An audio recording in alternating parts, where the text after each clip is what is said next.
এবং কদমতলী বাস স্ট্যান্ডের বর্তমান চিত্রটি আপনাদেরকে দেখানোর চেষ্টা করবো। আমরা যদি আপনাদেরকে দেখাই, এই কদমতলী বাস স্ট্যান্ডে ব্যাপক ভাঙচুর চালানো হয়েছে এবং আপনারা দেখতে পাচ্ছেন এখানে গ্লাসের টুকরো পড়ে আছে। এটি হচ্ছে মিতালি শ্রমিক উপ কমিটির অফিস এবং সেই অফিসের যে কক্ষটি রয়েছে সেটিতে ব্যাপক ভাঙচুর চালানো হয়েছে।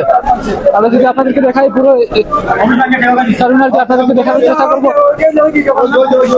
এগুলো ভাঙচুর চালিয়েছে কারা? জকিগঞ্জি বাস স্ট্যান্ডের শ্রমিকে আমরা টাকা পয়সা লুটপাট করে নিতে মানুষও মারছে, দুইটা মারছে, 2 কোটি টাকা 3 কোটি টাকার মতন লয়ে গেছে। ঘটনাটা ঘটে ঠিক 2টার সময়, আমরা দিছি, আমরা কেমন লাগে না পরবর্তীতে কি আপনারাও না না আমরা দিই না, আমরা দিছি, আমরা কিছু না, আমরা আত্মরক্ষা করতে গিয়ে আমরা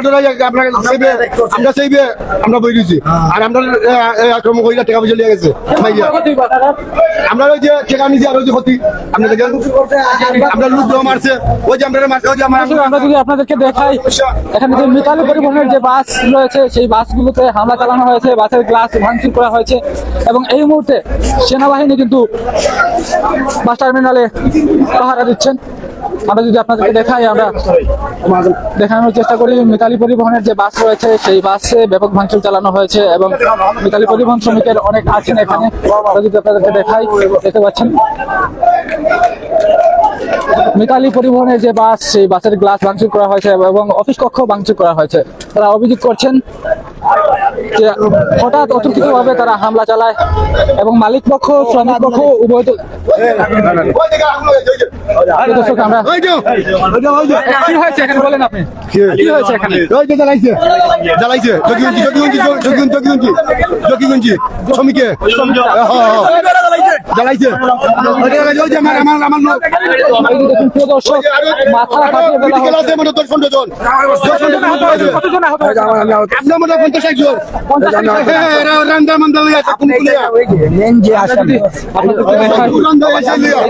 একজনের মাথা ফাটিয়ে ফেলা হয়েছে।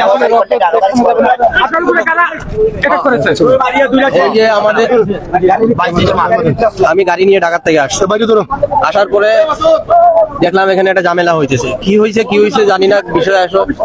তারপরে ওরা 50-60 জন মানুষ হাতে কোদালের আচারের মতো অস্ত্র টস্ত্র নিয়ে আইসা অ্যাটাক করছে। আমি গাড়ি থেকে নামার সাথে সাথে আমাকে অ্যাটাক করছে। অ্যাটাক করার সাথে সাথে মনে করেন আমার হাফ ডাউন ইনকাম ছিল 34,000। আমার একটা ইনফিনিক্স মোবাইল ছিল, সেটাও নিয়ে গেছে। আর আমাকে তো আর 6টা শিলিও লাগছে, মারধর করছে, সেটা তো আপনারা দেখতে রাখেন না ভাই। আরো আমাদের শ্রমিক, আরো অনেক শ্রমিক যে মারধর করছে তারা মেডিকেলে আহত অবস্থায় আছে। আর এগুলা আমাদের এই বলে ওই জেলার তুতলা মহিত উনি শিখাইয়া দিছে জকিগঞ্জি শ্রমিকদেরকে যে মারো শালা, মানে গালি দিয়ে বলছে আর কি, মারো নোটির বাইন ধরে।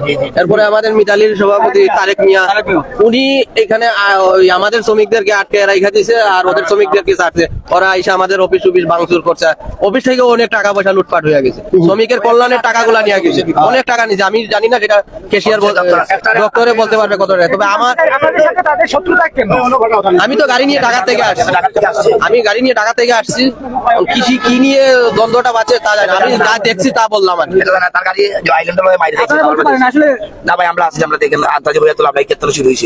আমি আবার বলি, আমার গাড়ির হাফ ডাউন ইনকাম ছিল 36,000 টাকা আর আমার একটা অ্যান্ড্রয়েড ফোন ছিল। আমার মানি ব্যাগটাও নিয়ে গেছে, মানি ব্যাগটাও সাথে। এখন আমি আপনাদের মাধ্যমে আমি সুষ্ঠু বিচারের বিচার চাইতেছি।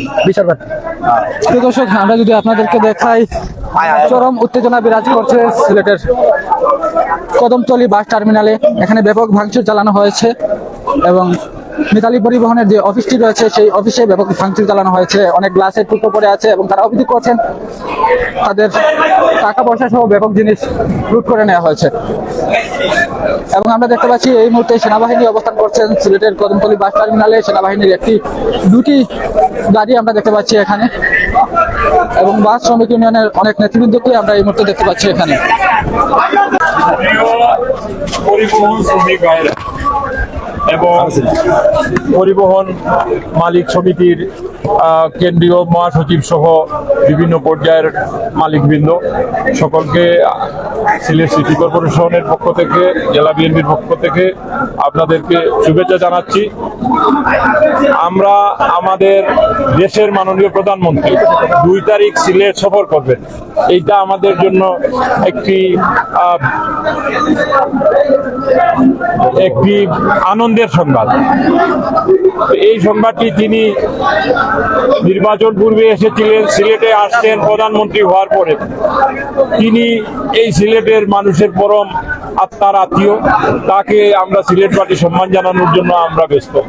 এই মুহূর্তে শুনলাম যে পরিবহন ভাইদের মধ্যে একটি ভুল বুঝাবুঝিকে কেন্দ্র করে একটু উত্তপ্ত অবস্থা হয়েছে, কিছু পরিবহন ক্ষতিগ্রস্ত হয়েছে এবং আমার বাম পাশে দক্ষিণের উপপুলিশ কমিশনারও আছেন, আমার সাথে এসেছেন বিএনপির মহানগরের সেক্রেটারি এমদাদ চৌধুরী, আরো জামাতে ইসলামের নেতা মৌলানা লুকমান আহমদ এবং পরিবহন নেতা নাজিমুদ্দিন লস্কর, মাহবুবুল হক চৌধুরী, কুইনুর আহমদ সহ অনেকেই আমরা এখানে এসেছি এই সংবাদ শোনার পরে।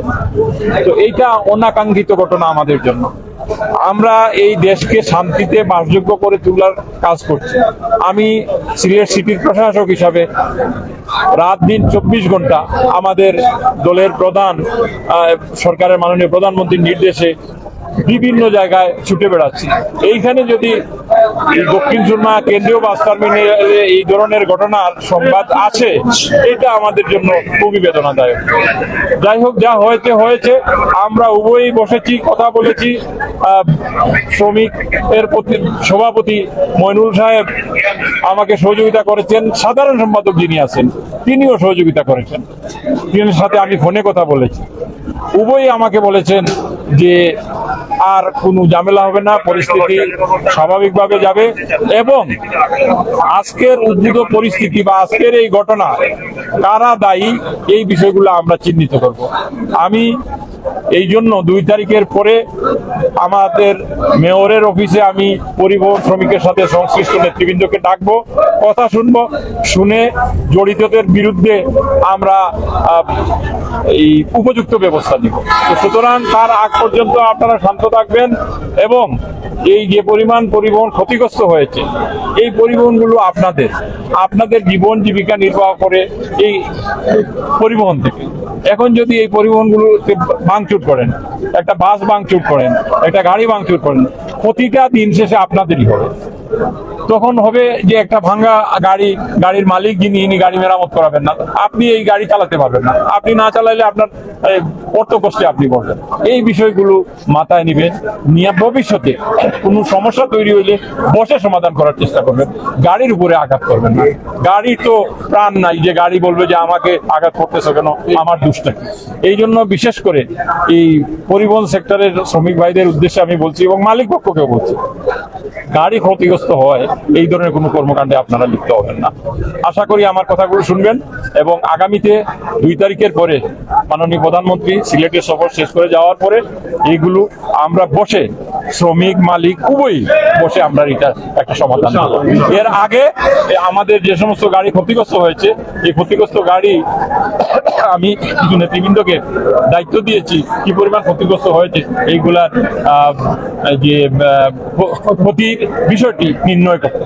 তো সুতরাং আপনারা শান্ত থাকেন এবং এখান থেকে আপনারা আপনাদের বাড়িতে ফিরে যান। কালকে আপনাদের নতুন করে কর্মক্ষেত্রে আপনারা এবং স্বাভাবিক গতিতে এখন থেকে প্রত্যেকটা রোডে গাড়ি চালু করেন। আপনারা আর গাড়িকে বন্ধ করে রাখবেন না, কারণ এতে যাত্রীদের দুর্ভোগ হয় আর আপনাদেরও পেশার সমস্যা হয়। ধন্যবাদ।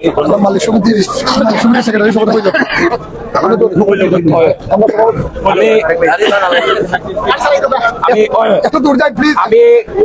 সিলেট সিটি কর্পোরেশনের প্রশাসক, জেলা বিএনপির সভাপতি, সিটির মেয়র জনাব আব্দুল কাইয়ুম চৌধুরী সাহেব আশায় আমরা সিলেট সিলেট জেলা বাস মিনিবাস কুচমাইক্রোবাস শ্রমিক ইউনিয়ন মালিক সমিতি আমাদের পক্ষ থেকে ওনাকে ধন্যবাদ জানাচ্ছি। আমরা যে একটা সমস্যা হয়েছে প্রায় 5-7 ঘন্টা নিরসন আনতে পারি নাই, উনি এসেছেন, উনির আদেশ আমরা সবাই সব শ্রমিক মালিক করে পালন করতাম এবং 2 তারিখ মাননীয় প্রধানমন্ত্রী আইতেছেন, আমরা মালিক শ্রমিক প্রধানমন্ত্রীর সম্মানার্থে যা সহযোগিতা করার একান্তভাবে সহযোগিতা করে ওনাকে দিতাম এবং 2 তারিখ বাদে আমাদের মেয়র সাহেব এই বিষয়টা দেখিয়া দিবা। এর আগ পর্যন্ত সব ভাইদের শ্রমিক ভাইদেরকে জুড়াতে অনুরোধ করব, আর যেন ফার্দার কোনো দায় ঝামেলা না করিয়া সিটির মেয়র সাহেবের সম্মানার্থে আমরা সুন্দরভাবে বিচারের আগ পর্যন্ত যে যে অবস্থানে আছেন গাড়ি পরিচালনা করুকা, যাত্রীদেরকে নিয়ে যাওকা, আর যেন কোনো ধরনের ঝামেলা হয় না, উন্মুক্ত আপনারা এই মুহূর্তে থেকে গাড়িগুলা চালু করুকা। রাস্তা ব্রেকেট আছে টার্মিনালের পূব দিকে যারা দিয়েছেন, আমি শ্রমিক ভাইদেরকে অনুরোধ করব আপনারা ব্রেকেট ক্লিয়ার করিয়া গাড়িগুলা চলাচল করার অনুরোধ জানিয়া বিদায় নিচ্ছি। সবাই ভালো থাকুক।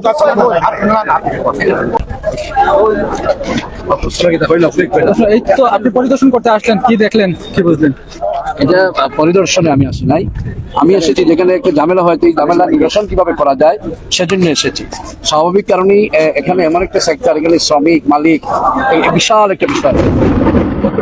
এখানে এসে বুঝতে পেরেছি যে এটা মালিক সমিতির মধ্যে, মালিকদের মধ্যে একটা সমস্যা এবং সেই সমস্যায় শ্রমিকরা ইনভলভ হয়ে একটি অপ্রীতিকর ঘটনা ঘটেছে। এটা কোনো অবস্থায় কাম্য নয়, যেখানে আগামী 2 মে গণপ্রজাতন্ত্রী বাংলাদেশ সরকারের মাননীয় প্রধানমন্ত্রী আমাদের প্রিয় নেতা বিএনপির চেয়ারম্যান জনাব তারেক রহমান সিলেটে এসছেন এবং সেখানে আমাদের কর্মসূচি আছে। সেই সময় এই ধরনের একটা ঘটনা এটা অনাকাঙ্ক্ষিত এবং কোনো অবস্থাতে সঠিক নয়। আমি উদারতা জানাবো বিশেষ করে মালিক শ্রমিক ভাইদের প্রতি, মালিক শ্রমিক ছাড়া চলতে পারবে না আর শ্রমিক মালিক ছাড়া চলতে পারবে না, একে অন্যের সম্পর্ক। সেই হিসাবে যেটা আজকে ঘটনা ঘটেছে, ইতিমধ্যে আমাদের নবনির্বাচিত সিটি কর্পোরেশনের প্রশাসক সাহেব বলেছেন যে ওটা 2 তারিখের পরে দেখে দিবেন। অবশ্যই 2 তারিখের পরে দেখে দিবেন, কিন্তু আমি ভবিষ্যতে এই ধরনের ঘটনার যেন পুনরাবৃত্তি না হয় সে ব্যাপারে মালিক সমিতি এবং শ্রমিক, পাশাপাশি এই মালিক সমিতি শ্রমিকদের যে সংগঠনগুলো আছে সেই সংগঠনগুলো যেন প্রতি 3 মাস অন্তর অন্তর মালিক এবং শ্রমিকদের নিয়ে বসে যেন একটি নিজেদের মধ্যে একটি সৌহার্দ্যপূর্ণ পরিবেশ এবং একটি শৃঙ্খলার মধ্যে যাতে শ্রমিকরা চলে মালিকরা চলে এই ব্যাপারের জন্য একটি ব্যবস্থা গ্রহণের জন্য আমি অনুরোধ জানাবো। এটাই হবে আমার পরামর্শ। আদারওয়াইজ আজকে হয়তো সেটি প্রশাসন সমাধান করলেন, পরে 2 মাস পরে 3 মাস পরে আবার সামান্য বিষয় নিয়েই কিন্তু আবার একটা ঝামেলা হবে। এই জন্য যদি মালিক শ্রমিক বসে প্রতি এখানে যেখানে সংগঠন আছে, এখানে মনিলক সাহেব সভাপতি আছেন, সেক্রেটারি আছেন, ওনারা যদি মালিক সমিতি এবং শ্রমিকদেরকে নিয়ে মাঝে মধ্যে বসেন, তখন মালিক এবং শ্রমিকদের মধ্যে আন্তরিক হবে, তখন শ্রমিকও এই ধরনের কোনো অপ্রীতিকর ঘটনা ঘটাতে যাবে না। কারণ এখানে গাড়িতে ভাঙচুর করছে, অফিস ভাঙচুর করছে, কার? এখানে তো শ্রমিকদের মালিকদের। তাহলে এগুলো ক্ষতি কে হবে? সরকার ক্ষতিগ্রস্ত হবে? সরকার তো হবে না, হবে নিজেরা বা অন্য কেউ, বা আমরা ক্ষতিগ্রস্ত হবো। নিজেদের ক্ষতি নিজেরা কেন করবে? সেটা যেন না করে, এইটাই আমার উপদেশ থাকলো। আর আমি বিশেষ করে মিডিয়া ব্যক্তিত্ব এখানে এসেছেন এবং বিশেষ করে আমাদের প্রজাতন্ত্রের কর্মচারী পুলিশরা এসেছে, আমাদের সেনাবাহিনী এসেছে। আমরা দেখেছি যে গন্ডগোল যখন হয়, যেহেতু আমরা একটা ইম্পর্টেন্ট মিটিংয়ে ছিলাম, এই জন্য আমরা সেই সময় আসতে পারি না, কিন্তু তারপর পরই এখানে চলে এসেছি। আমাদের প্রশাসক সাহেব এসেছেন, আমি এসেছি এবং আমি অসংখ্য ধন্যবাদ জানাচ্ছি বিশেষ করে উভয় পক্ষ এই বিষয়টি সমাধানের লক্ষ্যে যে প্রশাসক কথা শুনেছেন, আমাদের আমি ধন্যবাদ জানাচ্ছি। আমাদের সকলকে ধন্যবাদ। আল্লাহ হাফিজ। আসসালামু আলাইকুম রহমতুল্লাহ। আপনার সঙ্গে একটু কথা বলি, জানতে চাই আসলে মূল বিষয়টি কি ঘটেছিল। আসলে মূল বিষয়টি আমাদের সিলেট জগন্নাথপুর মালিক সমিতির মধ্যে একটা ঘটনা ঘটে। এটা মালিক সমিতির মধ্যে ঘটে, আমাদের শ্রমিকদের মধ্যে নয়। তারপরে বিষয়টি শ্রমিকদের মধ্যে চলে আসে। তো এই বিষয়ের জন্য আজকে 2টার পর থেকে দফায় দফায় দাওয়া পাল্টা দেওয়া টার্মিনালে হয়েছে। এর জন্য আমরা জেলা শ্রমিকের পক্ষ থেকে দুঃখ প্রকাশ করছি। উভয় পক্ষ শ্রমিক এবং মালিকদেরকে আমরা অনুরোধ করবো আর যাতে কোনো ঝামেলা না হয় সে ব্যাপারে উদ্যোগ নিতে বা ব্যবস্থা নিতে। যদি কেউ অপরাধ করে থাকেন, মালিক শ্রমিক বসে সেটা সমাধান করা হবে। আর এখানে যেহেতু আমাদের সিলেটের সিটি কর্পোরেশনের জেলা প্রশাসক মহোদয় এসেছেন, উনি বলে গেছেন উনি ওটা দেখা দিবেন, আমরা সবাই একমত হয়েছি।